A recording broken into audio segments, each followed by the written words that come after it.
panahon ngayong umaga po ng January 12, 2025.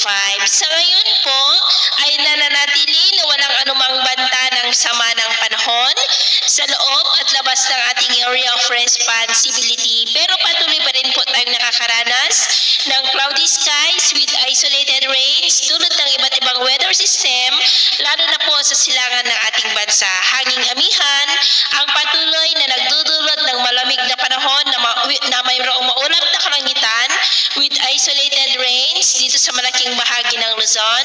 Shoreline o yung salubungan ng malamig na hanging amihan at mainit na easterlies ang nakaka-apekto po ngayon sa may Visayas. At sa ating long range forecast, nananatili pa rin po na walang bagyo na namamataan na tatawid sa ating kalupaan for the next 2 weeks. At sa lagay ng ating panahon, ngayong madaling araw ay may mga pag-uulan sa silangan ng ating bansa mula dito sa silangan ng Cagayan Valley, Calabarzon, sa Camarines Provinces, Catanduanes, Sorsogon, Marinduque, Oriental Mindoro, Northern Palawan, Aklan, Negros, Cebu, Bohol, Leyte, Samar Provinces, Caraga, Davao Oriental at Basilan.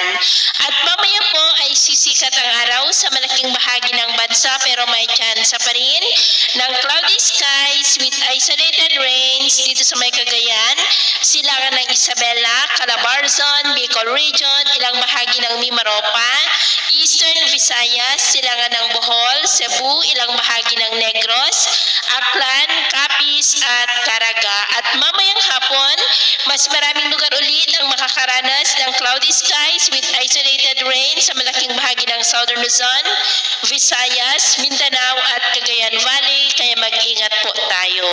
At sa atin naman pong mga baybayin, iwasan na muna natin ang papalaot sa kanlurang baybayin ng Luzon at silangang baybayin ng ating bansa, maging sa mga baybayin ng extreme Northern Luzon Islands kasama ang Northern Seaboard ng Cagayan, dahil ang mga alon po dyan ay posible na aabot sa 2 to 4.5 meters height. Kaya hanggat maaari po ay iwasan na muna natin ang papalaot dyan sa mga may kulay pula para mas makaiwas sa mga sakunang